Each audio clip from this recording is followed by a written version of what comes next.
ख़बर अथई अधी ढकणी वतई थी भॼंदी।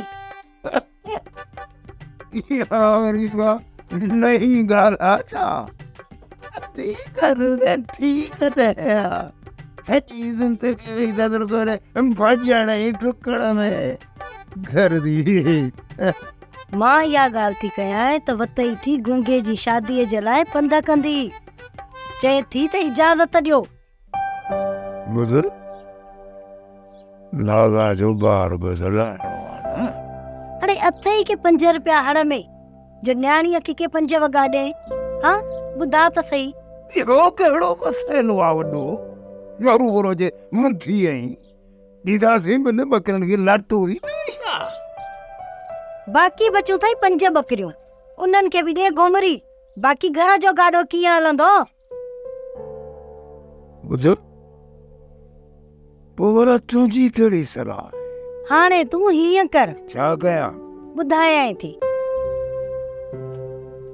जी जेसी ताईं को वस नथो हले तेसी ताईं अधी ढकणीअ खे तूं इजाज़त ई न ॾिजाए।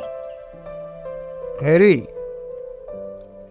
तोखे बि मुंहिंजो हिकिड़ो चवण मञणो पवंदो। कहिड़ो? तूं मुंहिंजो चवण इहो कर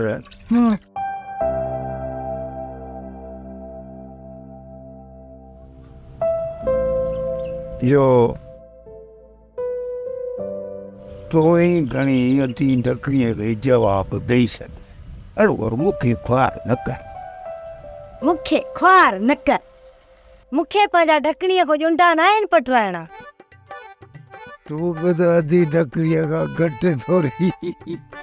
जिते खैरी हुजे उते खैर हुजे खोड़ो ई कोन थो लॻे।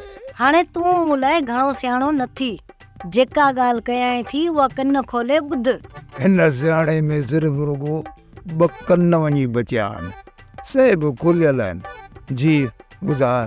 अचे ढकणी त उनखे साफ़ इनकार करे छॾिजांइ त जेसी ताईं वस कोन थो थिए तेसी ताईं असां शादी जी इजाज़त कोन ॾींदासीं।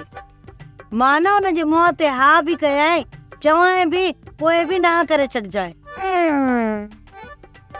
हे जॾहिं मिठे जे मेल पई सम्झा थो त मुंहिंजी ॾाढी पटाइण जो तो पक्को प्रोग्राम ठाहे छॾियो आहे। सोप सीरियल मोहब्बतुनि जो माॻ तमाम एपिसोड्स ॾिसो हाणे HD क्वालिटीअ में। विज़िट करियो असांजो YouTube channel Sindh TV HD drama.